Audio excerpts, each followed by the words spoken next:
Welcome back. Welcome back, you game changers and people up to something. God, it feels good to be up to something, doesn't it? All right. For you, it might be new to this channel, and there's a pretty good chance you might be. This is the Maturity Project. We are dedicated here to giving insights in 8 different areas of maturity that help you create ownership in your life and fulfillment so that you can get more of an enriching experience throughout life. So, welcome to the channel. If you like what you hear in any one of the videos, please subscribe, like the videos, put some comments for the community that will also encourage you to put yourself on the line to do something for yourself along the way. Now, with that, let's get to it. I am your host, Chad Everett Broshears. Today's conversation is why do nice guys finish last? Let me give one more disclaimer real quick before I get too far into this. I was asked recently, what gives me the authority to speak about anything? Well, let's see here. Any and all authority that exists within humanity had to start somewhere. Somebody had an idea that was shared to somebody else and they found value in it. Before you know it, they continued to find value in it as they spread the idea amongst the masses until finally it got to a formal structure, and formal meaning consistency and design, that it actually can be something reproduced on a regular basis, but that's not required for a formal.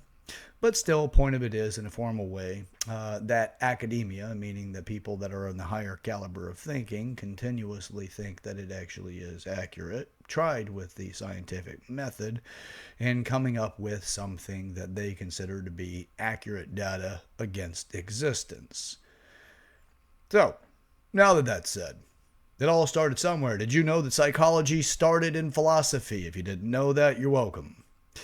If you did not realize that all ideas originated from somewhere, and if you're afraid to think because you don't have the authority to think, you are set behind the line. Be willing to at least express yourself. I am not here for advice. I'm also not here to be academia. Although, who knows what'll happen. I've already been proposed by some people to become to be given an honorable degree. Well, I haven't pursued that, although it has been proposed to me, but nonetheless, still. Let's just get started, shall we? All right, let's not get hung up on it too much. I have found myself being frozen in action because of concerns about the way that people will receive what I have to share. But I will tell you that for the people that I've interacted with, it seems that I do make a difference because all I'm doing is offering some insights that can potentially gain better access to things and free you from the sticky situation that you may find yourself in at some point in time in your life, thinking that you're alone or that you painted yourself into a corner. We're never really truly painted into a corner. We just don't know what options that we have. With that being said, we have 8 different areas of maturity. These are things that are all original based off of the way that I've experienced life. This is not taught by somebody else other than life itself teaching me through experiences with other people. Now that I've said that, the gripe is over. And if you still require that academia validates information worthy of sharing, then you have painted yourself into your own corner. So welcome to it, and you deserve to be there. Until you decide that you don't want to be there, and then you deserve to leave there. Until then, live there. As far as I care, I'm here to try to make a difference for the people that actually want to have a difference made for them and want to at least see that other people are going through things and that with that has value. Now, life is like being in a building. And that building has only so many rooms, but you only have so much time to let everybody know that's in that building that it is on fire. And if you knock on the door and you work on convincing each person that the building's on fire, and you have only so much time to be able to equally distribute that to everybody in order to warn them, and some people don't want to believe you, then you must leave them to their destiny, their doom. Move forward and move on. Same thing goes in all relationships and everything else, but I don't say walk away, run away. We're not optimistic on this channel. We're also not pessimistic, and we're not realists. We're just simply going to oscillate between different viewpoints of things to basically come up with the most ideal outcome, learn from every decision that we've made, and own them so that we have fuller responsibility. Now, on to the nice guy paradigm. Such a beautiful challenge. I come from being the nice guy. I was raised with a large predominance by my mother, who had the all-encompassing statement of, if you have nothing nice to say, then say nothing at all. Well, guess what that does to a young person? Well, I don't think that this is a very nice statement that I want to make, so I won't express myself. You know, sometimes you got to be an asshole and you got to be a dick in order to help people move from where they're stuck. Or I could have Dr. Seuss that so easily. I'd be like, you know, sometimes you got to be an asshole, sometimes you got to be a dick to get people to move from where they stick. Red fish, blue fish. Anyway, all right, so the nice guy issue, right? Well, did you know that in there is a scientific definition, and I love this, and I'll probably get a strike on it, even though I do have my channel listed for all videos going up that they are not made for children, because they're not, although I want children to go through their own maturity processes, but I also prefer to speak to adults in this process because I have not designed the program specific for children that have the censored language without the harshness of life. So I decided that I'm not actually going to speak to them until I'm fully prepared to do so with my company. So there is a scientific definition for the nice guy. And the scientific definition is sneaky fucker. I am not kidding. The scientific definition comes from, and I will give you the person now. It's an evolutionary biologist, John Maynard Smith. Look him up if you're interested in it. He talks about the sneaky fucker. It is fascinating. Smith published in 1993 about it. So it's fascinating, but here's the simplicity of it. Let's do it real easy here.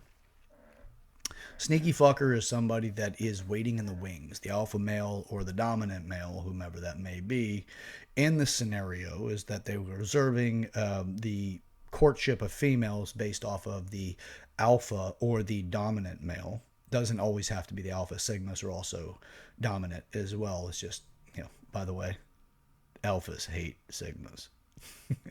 Sigmas don't really like alphas either. They don't get along well, but they usually are the two dominant males of the group.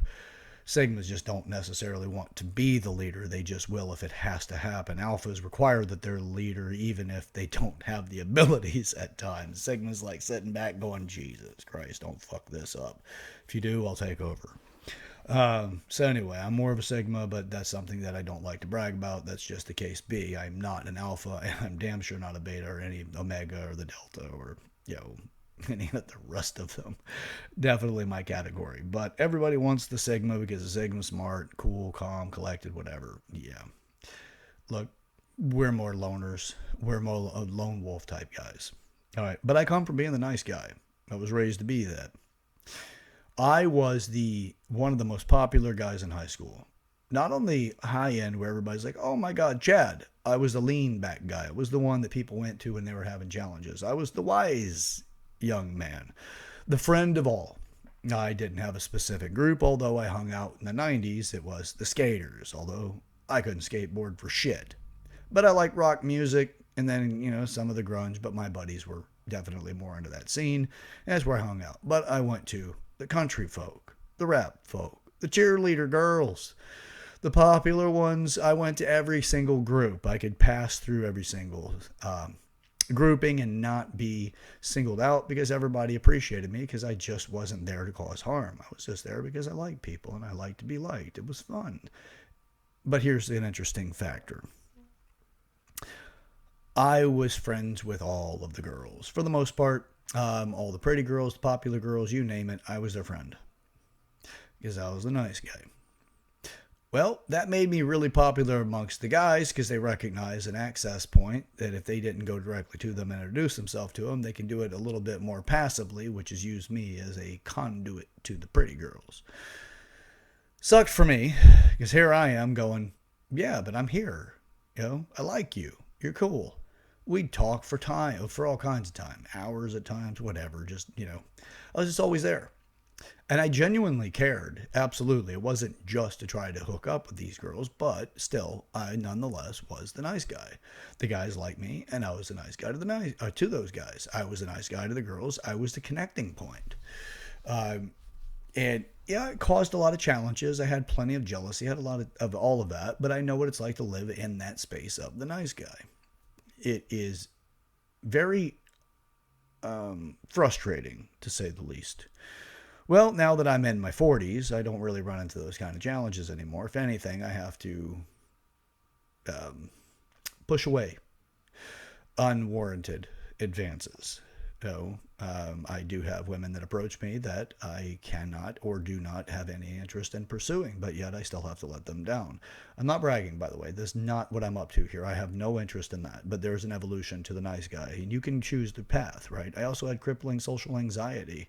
It was ridiculous. I actually had panic attacks that nearly sent me to the hospital. I've overcome all of it, all of which because I put myself through exposure to the things that were causing me anxiety, and I overcame them. I talk about that at length at other times and in other videos, and I also teach how to actually handle that. But I'm not a therapist, and I'm not a psychologist. And if you fucking call me that, I'm going to tell you you're an asshole, because I've already said it many times. I am not, and I have no interest in. I pursued a specific direction, and I decided that I wasn't satisfied with the opportunities that were available there, so I walked away from it. So therefore, I speak about life and the experiences that I have, and I'm sharing that so that you have better insights. So with that, the nice guy, and why did they finish last? Well, I definitely can speak from experience here. So being nice no matter what stifles self-expression, because you get locked in the mode of nice. Because if you try to say something that is outside of what feels nice or accommodates for other people, where they would actually say that was a very nice gesture or a nice thing, you get pigeonholed in a place that you cannot tell people how you truly feel. You can tell them how you truly feel through a filter. Well, guess what? That's not full self-expression. That is percentage value self-expression. That sucks. It sucks badly. But the great thing is that it sucks.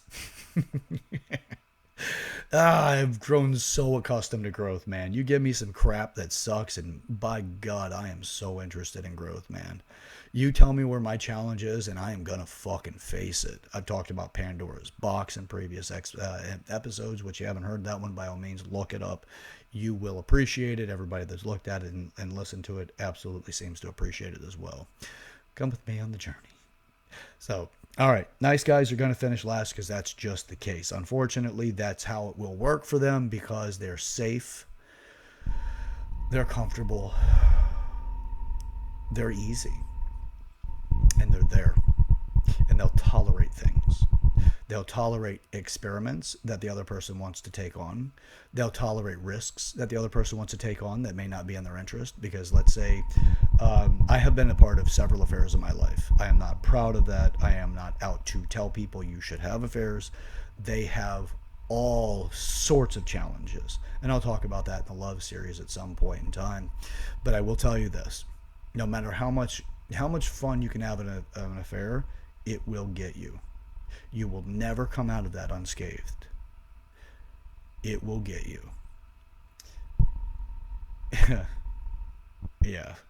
So, in my experience of those affairs, is every single one of the women that have ever had an affair with me throughout my life have all been cheating on their nice guy, their safe guy. All of them. Every single one of them. The nice guy was there. The nice guy was safe. The nice guy saved them from challenges in their life. They were stable. They were incredibly accommodating. They did everything that would be based off the romance books, what you would expect the ideal partner to do. But what every single one of them lacked was passion. Now, sure, there was some passionate moments, but every single woman that have ever been involved in me with an affair, and again, not bragging, and I'm not proud of this. This is just me humanizing myself. I have my sins. And I will talk at some point in time about how I walk Moses' path. Now, again, I'm not that religious, but the story of Moses actually seems to represent more of my own life's experiences as it is anyway.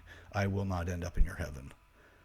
You will end up through your heaven through me if you follow my path, or however inspired you may be to find your heaven, but you won't be with me.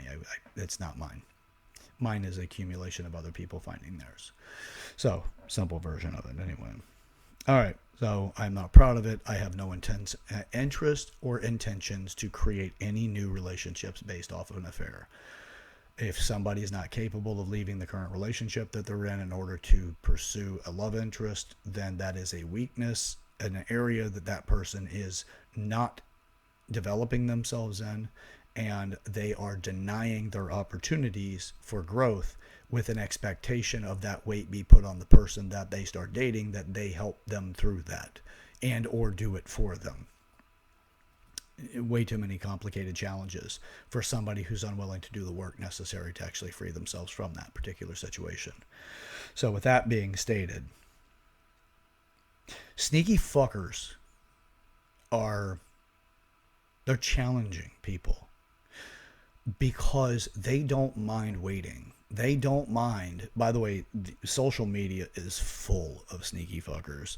There are strategists that are waiting for anybody who wants to find a cathartic release based off of their relationship challenges, and they're looking for the most discounted version of a therapist, which is venting their bullshit online. And then they got somebody popping up in their DMs or comments going, "Oh, oh, you shouldn't have to go through this. You don't deserve this." You want to know a real fucked up truth? It's a solid truth too, and as much as you want to argue this, it's fine. You can argue it all you want, but if you haven't thought about this much, you probably don't want to go to to fight with me on it, because I've thought about this a lot. But I'm not closed-minded to it by all means. You can share your opinions, put it in the comment section. I'm up for it. We get everything that we deserve. Now, outside of a genetic anomaly or some sort of illness that we did not put ourselves in a situation where somebody did it to us and it was not by our choice, like the bullshit that happened with the vaccines and all the rest of that stuff. Other than that, where you're forced into something or coerced into it, outside of that, though, you get everything you deserve. You just don't understand the complicated behavior that you have actually done yourself and currently are doing to some degree or variations of, that are continuing to create those challenges in your life. But all of a sudden, it's everybody else's fault, not your own. That's an irresponsible person. Doesn't mean I hate you. Doesn't mean that I dislike you necessarily. But it does mean that I will tell you that you have a responsibility to do something that you're not currently doing. If you want something different, don't bring me the complaint. Bring me an opportunity for a solution. I got the complaint. I don't know what to do. Great. Now, whenever the conversation takes place for insights and where we can agree upon possible solutions, not advice, because I won't do that, but possible solutions that we could potentially strategize, and you take no action in it, I'm sorry, until you take action in it, I step back. We've done our work together. You still have to do yours. You did not facilitate the debt of that time that we spent together, and until that has been accommodated, we will not continue. You have your work. So for anybody that's ever been in that situation, or if you plan to get in that situation with me where you're like, Chad, I'd like to have some advice, don't ask for advice. I'm not going to give you advice. Some insights and strategy, sure, we'll go that direction. And if you don't take action on it, guess what? That's it. It's up to you. I will not do it for you. I will never do it for anybody. I won't do this for my son. And believe me, if you think you're more important than my son, you're wrong. I won't do it for him. I will give him every single direction and strategy necessary, but he will do it with me. It's called scaffolding. I will build around him. I'll help him become successful, and I will slowly turn it over to him so he can be independent in all of his needed activities throughout life. That's my goal. That is my strategy for the way that he becomes a man. Now, as far as yours, sneaky fuckers, well, they're out there. Nice guys will finish last because guess what? They're safe, they're easygoing, but they do not have that depth of passion. I'm not knocking these guys. Please don't get me wrong on that. There is an economy to this. There is an economy for every single personality out there. And there are people that do well in that economy, and there's people that don't.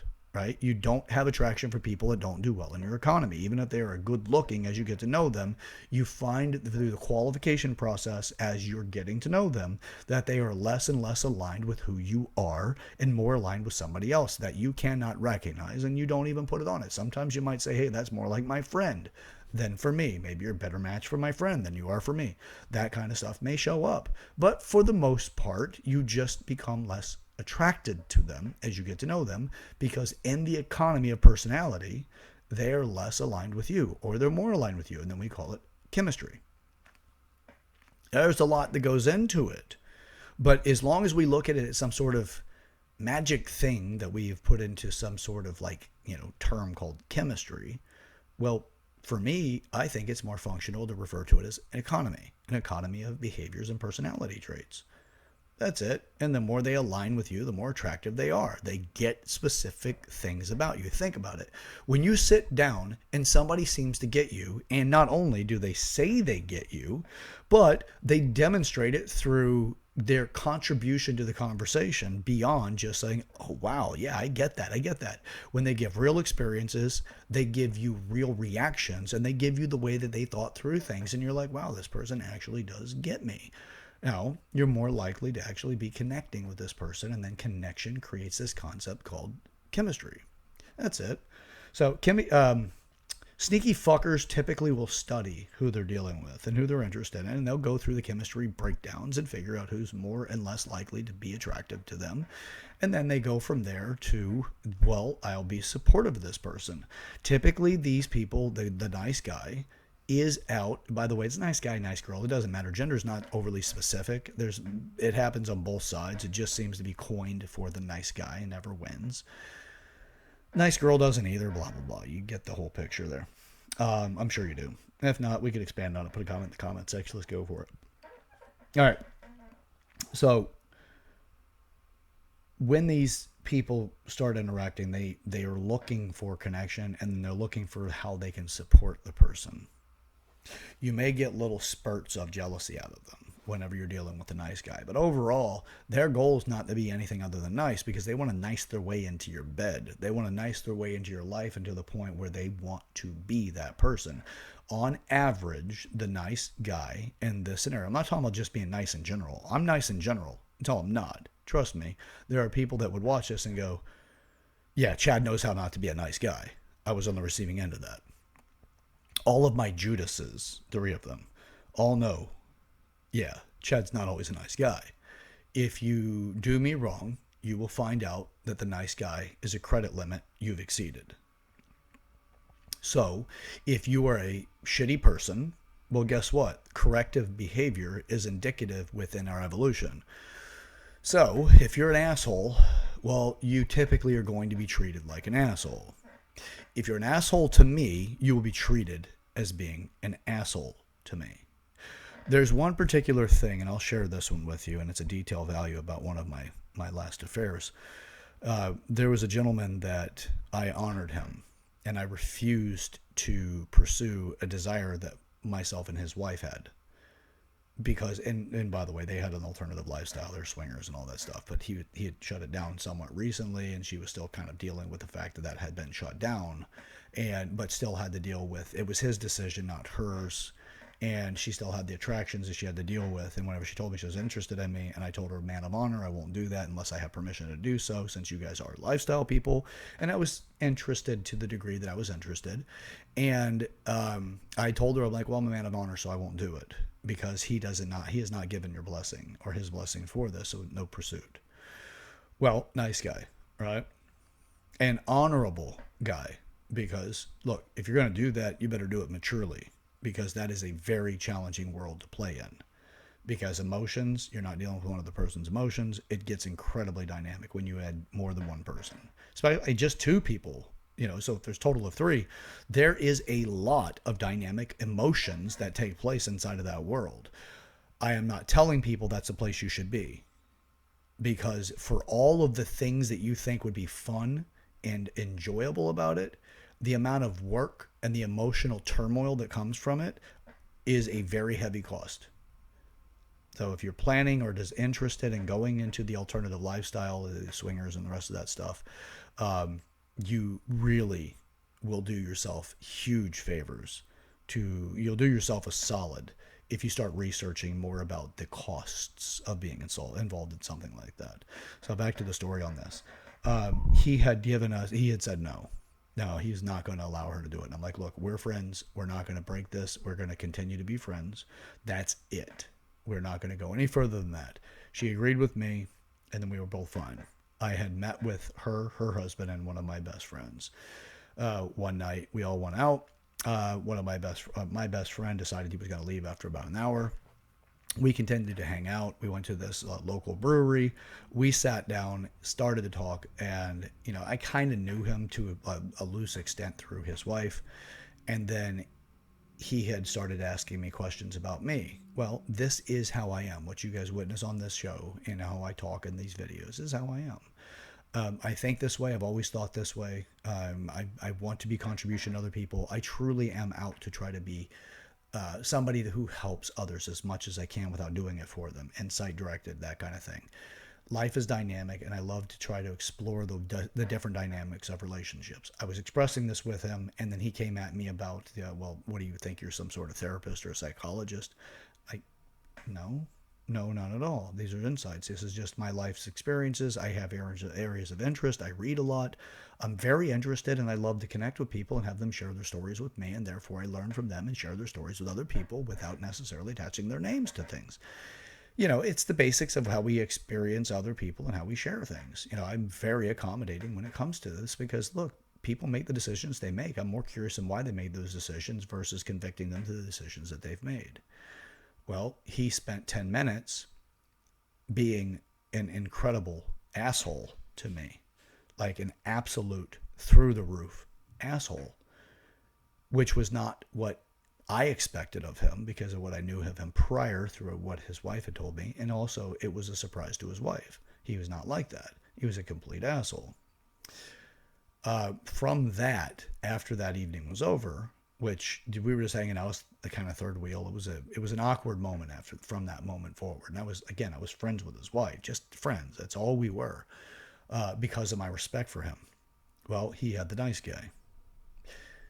Afterwards, I put a lot of thought into it. I was like, the respect and the nice guy that he got, even though I understand he was threatened, he had now lost my respect because of the way he treated me, even though I continued to try to back up going, hey, dude, I'm not your enemy, man. I'm not. I'm just another human being. I'm friends with your wife. She's interested in me. I'm interested in her. You said no, we're good. That's it. That's it. It's your lifestyle, but we're good with this. We're friends, and that's how we're going to keep it. The assault continued. Well, from that assault, lost the respect. From that, I decided that I would actually enter into that affair. Now, this is not a Chad's giving confession in Catholic Church. This is Chad's a human being, and Chad has had some experiences that are unique to the life that I've chosen to live. But the outcome of this is that I'm a nice guy until I'm not. Now, that was me acting out of spite to some degree. And by the way, spite and anger, frustration, hostility, misery, anguish, you start picking any of the negative or undesirables. Those are all natural experiences for us for a reason. They're associated with other aspects of us in life. They're not by themselves, and they're not something that is a necessarily bad thing. It's a reaction that communal creatures have with each other. And that is part of the positioning and hierarchy and how we hold those things in place. So with that being said, that is an example of me foregoing being the nice guy. I start with a specific credit line. I will start with the desire because the story that you have to tell me and what your viewpoints are more likely to have more vantage points for the experience of life than what I've had. Because if you look at all of reality, and I was speaking with Ed earlier, which is my marketing guy, he and I were talking about this, and I'm like, well, look, what if reality is so incredibly big, so incredibly dynamic, that one individual is very unlikely to have enough experiences in life to truly understand reality? We are only able to get a glimpse of reality based off of our current perspectives. Now, we go through life and we convince ourselves that this is right and that we know and we understand all of what reality is. And then we find out along the way there are little things that actually stand out going, wow, I didn't realize that. I didn't know that. New information, you're like, oh, that's different. That adds to my understanding of reality. And then you hear from somebody else and you hear their perspective and it's different than yours. What if reality is the best that we can do is a fragment of it? We understand the fragment of reality. Well, the more open we are to other people as we interact with them, create more opportunity for us to understand a greater piece of reality. So whenever you speak to somebody as if they potentially have something you don't understand or know something you don't know, there's a higher probability that you're going to get more reality put into your world. You have an entire lifetime. I've got 44 years. Put me in a room with somebody else that's 44. We're going to have so much exposure to each other's reality if they're genuinely interested in speaking to me and connecting, because they have had every single decision they've made. They've had all the places they've been and the interactions they've had and the vantage points that they had from their viewpoints. Reality is a bigger thing than we can comprehend. That's the simple version of it. Some of this is the nice guy. And the nice guy will finish last because people are not going to want to pick that person. That person also has more forgiveness for exploration for the other person. So the nice guy, since I'm going to go back on subject here, the nice guy could easily just be like, look, you know what? I love you no matter what. Make the decisions you make. They may seem like they don't have a backbone, they don't have a lot of passion, they don't have a lot of no, because passion also has pretty solid no's associated with it. My passion says, no, I'm not spending time there, I'm not doing that. I am doing this other thing, I don't have time for it, I don't have interest in it. Passion is leading me some other direction.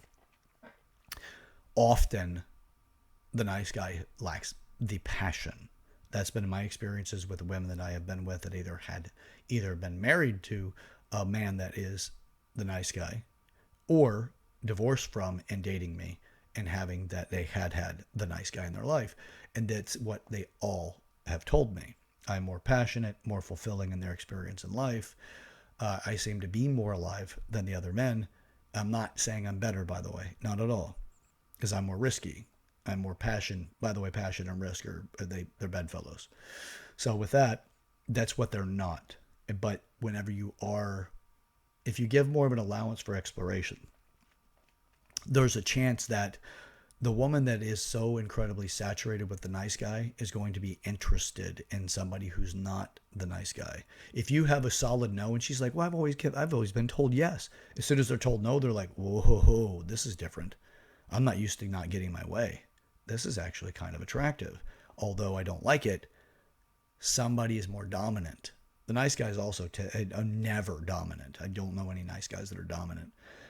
Women also have a desire for more dominant men on average, which is, they want to have a man that knows what he wants in life and is willing to pursue it and will tell them what goes and what doesn't go. Now, I'm not saying like a control freak or anything like that, but I am saying that a guy that is incredibly dominant, because dominance usually has a significant degree of confidence, and confidence is insanely attractive.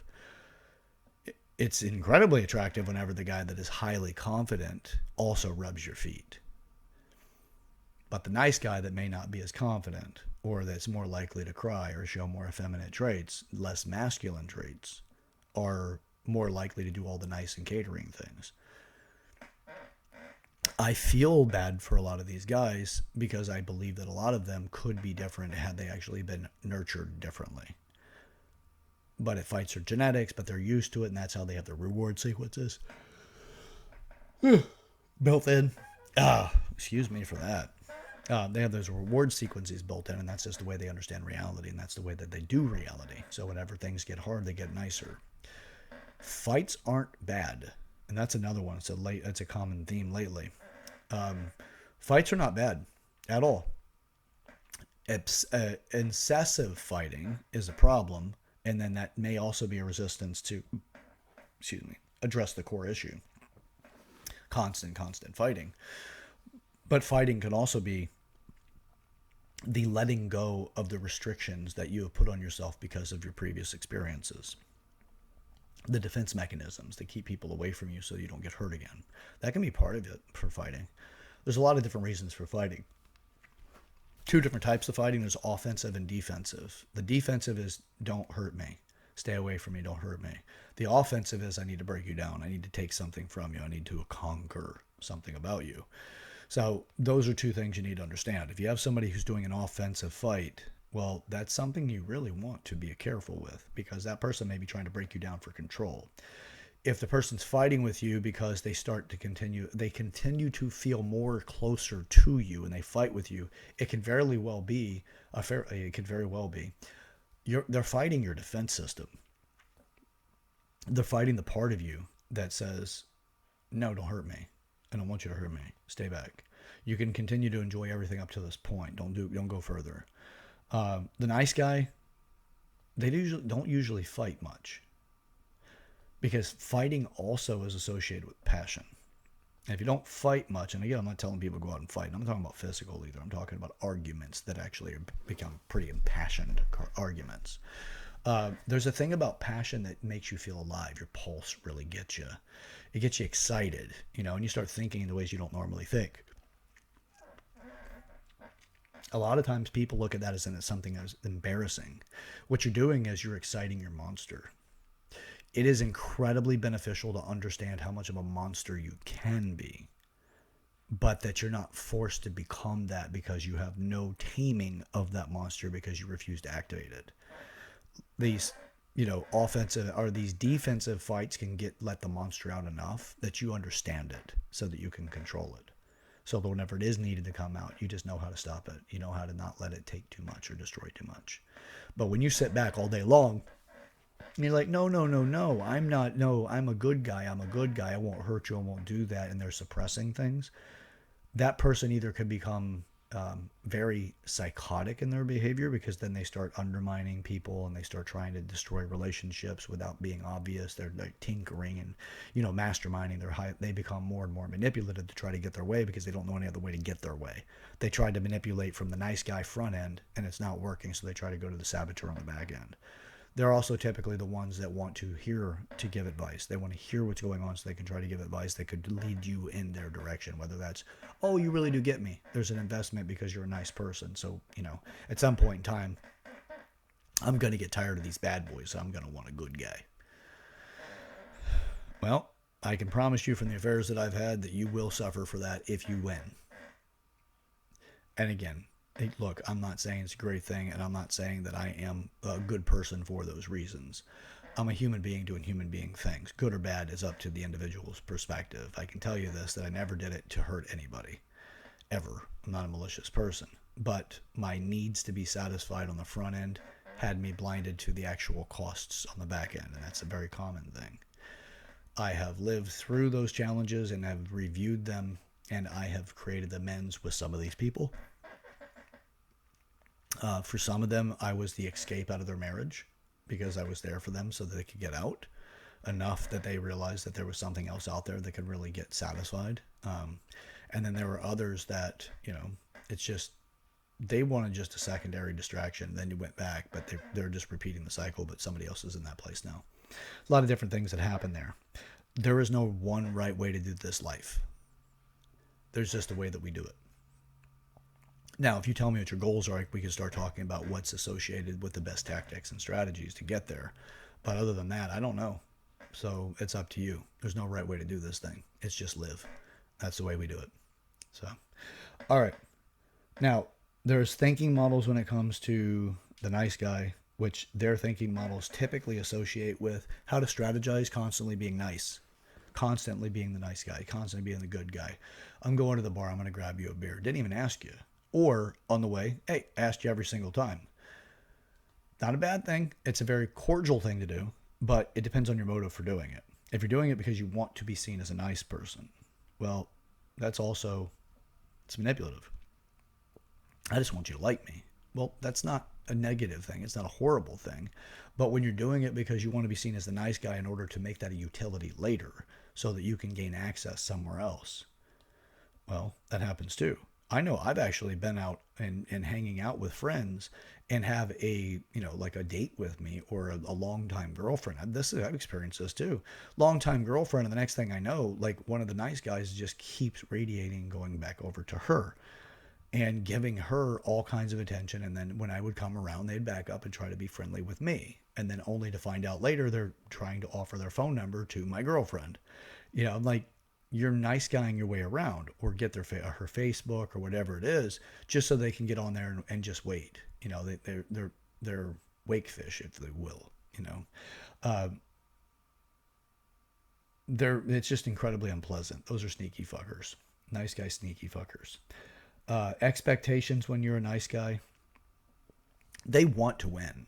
They're just trying to strategize the win by nicing the way in. Nice guys are going to lose in a lot of ways because how you do relationships is also how you're going to do anything else. Because how you do anything is how you do everything. Nice guys won't win when you do it for just the sake of being nice. When you do it for the sake of the strategy of trying to be seen as the best option, you lose social value because you're insincere. That is a horrible destruction to your personality and who you are, because when people know you're insincere, they don't trust you, and they will only give you what's necessary in order to move forward. By the way, narcissists are also well known for using the nice guy tactics to try to disarm the person that there is their victim.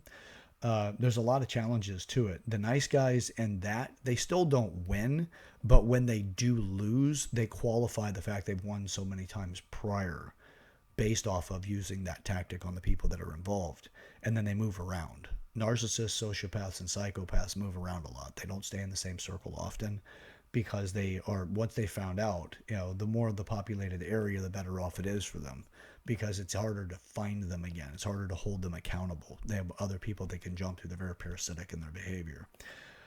That's some of the things that we always look out for with a nice guy. If you're being a nice guy to try to manipulate the situation, which nearly no one will say that. Nearly no one is going to tell you, I am the nice guy because I'm trying to strategize so I can win. If they say that, you already know that you're in a situation where that person's probably pretty unstable or incredibly self-centered. If you're going to be nice just because that feels great, that's great. But the making yourself the exception to the rule, if you're falling into that category, I'm just nice because I want to be nice. You've probably done it for so long that you don't recognize that you're doing it for a strategy. And if that's the case, it's in control now, and you're going to constantly be asking yourself, why do I never win? Because you're not sincere enough. It actually comes back to whenever you started learning how to do this stuff, probably 11, 12, whatever age you were, and you just never had enough of an intervention to keep it in your parameters that you're doing it for a motive beyond just being nice, and you just want to do nice things for people. Nearly no one does nice things for people just because they want to do nice things. And I'm not cynical. It's just because of the way that people behave. They're always looking for a return on that investment. And often that return on their investment has to do with monetary or physical values or some sort of relationship association. Again, I'm not knocking the bad guy. I'm trying to give more insights onto why the good guys don't win. Because they're insincere is predominantly it. Let's see. Yeah, the rationale on the side of the good guy is people are just going to like me more. If they like me more, then they'll give me more access. They'll give me more access. I'll enjoy life a bit more. Something's going to be gained out of this, being the nice guy. Okay.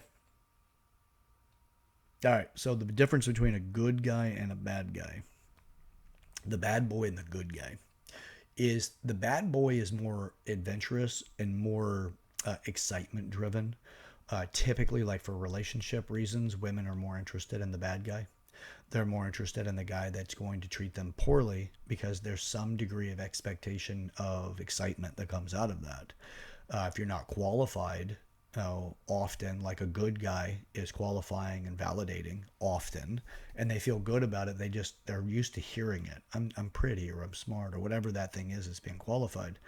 The bad guy, or the bad boy, is more likely to be like, oh yeah, sure, you're smart, whatever, or yeah, you're pretty, whatever, or oh, it's that you get a sampling of rejection. It's rare enough, and it makes you go, well, I'll prove to you otherwise. There's a lot of different things that are there. They may also think, well, he's just being funny, whatever. There's a lot of different things there.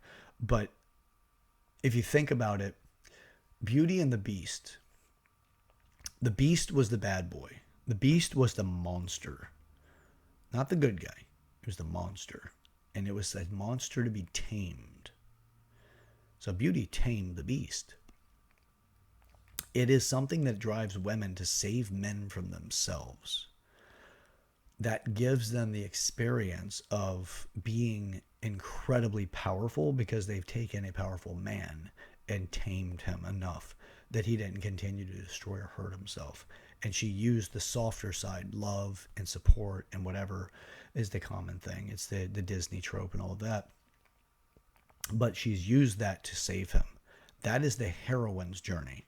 The heroine is to save the one that's out to save them. So, Beauty and the Beast, sure, the Beast is all kinds of things. It's a monster, all these. She tames him. That's romantic. Christian Grey, 50 Shades of Grey. The Beast is Christian Grey. He's got more than enough means. He's a billionaire. He's capable of all kinds of things. He is powerful. He wants his way. He's going to take his way, which brings on the excitement early on, which is the wonderful experience of having a dominant and confident man handling a woman. There's something very exciting about a man that is roughly handling a woman. Not in a domestic violence kind of way, but in a sexually rough kind of way that is dominating with confidence and with the physical expression of I am a strong, confident man. And then telling her what to do, those kind of things, like the Christian Grey. But the point of the story about Christian Grey and 50 Shades of Grey is that eventually she wins him over. She tames the beast. She saves him from himself because he finally figures out what love is because she showed him. But she came in as the good girl. She came in as the obedient and submissive woman. And she was going to make sure that he was taken care of. And then they fell in love, and she saved him from his own lifestyle because that is a lonely world. And I can speak from experience. It is a lonely world whenever that is the motive that drives you. I went through my timelines of those wonderful experiences, but they ultimately came at a cost of being incredibly lonely because a fantasy person does not get to be known as a human. They get to be known as a fantasy, which means you can't express yourself in all of the dynamics of being a person. You can only express yourself within the parameters of what the fantasy entails. It's not as easy. I've lived there for quite some time, and I can tell you that I would not recommend it. There is a lot of joy and a lot of fun in it, but at the same time, there's a whole lot of costs that come with it. So loneliness is something that can actually take you out in this life because loneliness turns into isolation. Isolation can turn into mental health issues. And if you're struggling with that, please reach out to somebody. Set up a support system to help you. I've gone through my own challenges recently, and I will promise you, it's not a place that I would expect or desire for people to go. So, all right, good boy versus bad boy. The good guy, he's just going to be there and supportive. The thing about the good guy is it also increases the confidence that he's going to be there if she decides she's going to go out and explore because now he's become a safety net. And he's going to lose because he's a safety net while she goes off and explores because she's going to find her Christian Grey. And she's going to get handled in a way that she feels satisfied. And then if things don't work out there, she could always fall back. So it's not a great place to be whenever you know that you're actually just there as a safety net. So there's an economy of personalities, and I'll close on this. There's an economy of personalities. Every personality has another that actually works with it. I dated this girl at one point in time, and she turns out to have been a covert narcissist. A covert narcissist is the simple version. The overt narcissist is the obvious one. Is the one that's always talking about themselves, very boisterous and lambastic, and just that person. It's just like, oh, look at me, I'm great, blah, blah, blah. The covert narcissist is the victim. It's the damsel in distress. Come help me, come save me, come rescue me. I was in a relationship with a covert narcissist. Initially, I was drawn in because she was in distress, and I came and rescued her. Did not know what was going on, but she was attractive. She was one of the gym members, and it went from that turned into something. While she was still married, then she got divorced. She was actually separated at the time, but getting divorced. But again, she wasn't divorced yet. We started our own thing, and 2.5 years later, I became the villain, even though I showed up as the hero, because she got comfortable and things were no longer chaotic enough for her so that she did not feel that she could validate herself because she was validating herself through chaos, and then started sending the signal out, please, oh please, can somebody please help me, come rid me of this horrible person. I was not being a horrible person. She was just bored, and that was the way that the covert narcissist and her responded to the world. Is she created me to be out some sort of villain. I was neglectful. I was, I worked too much and never really connected with her. She was lonely and all of these things. And other people started showing up. That's it. And then I realized that it was the wrong relationship for me. It's wonderful. The experiences are great. I cherish a lot of it. The lessons were really rich, even though they were not. I don't suggest them to anybody, but I love to at least teach from the insights from that. But she was a covert narcissist.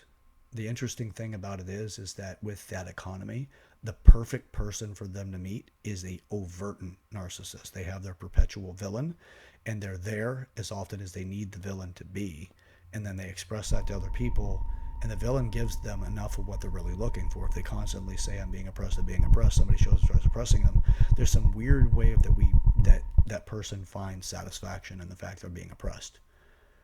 It's not just the fact they can tell other people that they're being oppressed and they get the drama effect that other people are going to listen to them. There's more to it, but at least with that you get the idea. There's always going to be a specific amount of different personalities that associate with and can work with a certain personality type.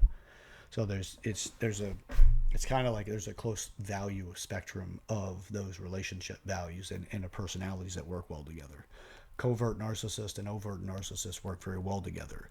People that are highly motivated and they're willing to do a lot of things in order to be successful, and the things that they're willing to do, if they're moral based and they're willing to do a lot of things in order to be successful, they meet somebody else who's moral based and willing to do a lot to be successful, and they have shared values in specific industries, then they're likely to work very well together. It's the economy of those personalities. There's a lot of trait values that associate with personalities that really do make up who we are, and then that's what's creating that chemistry.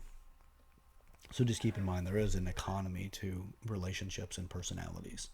And that's why you'll get people that look aesthetically mixed matched, but yet there's enough variables that are there that are adjacent to, that are supportive of their personalities, that have them feel more chemistry, more liked, and more desired. There's quite a bit that goes into it, but that's why you'll get somebody who's really not in great shape with somebody who's in great shape, but yet they seem to get along very well, very interested in each other, and they really seem like they're in love. Those people are, because they share other things other than the aesthetics that actually associate with each other. So there's a lot of commonality. You just don't necessarily see it. Even if you know both of them, you may not understand how those commonalities work because it's just not the economy that you personally work inside of. So anyway, there's an economy of personality. All right. That's it, what I have for today. If you like the video, please like it. Put a comment in the comment section about what you got out of this. Please do share this video with a person in your life you want to break the ice with. Let's actually start a conversation of meaning. I am your host, Chad Everett Brochures. This is a Maturity Project. Keep in mind as you move forward into your day and as you move on, the path to hell is paved in good intentions.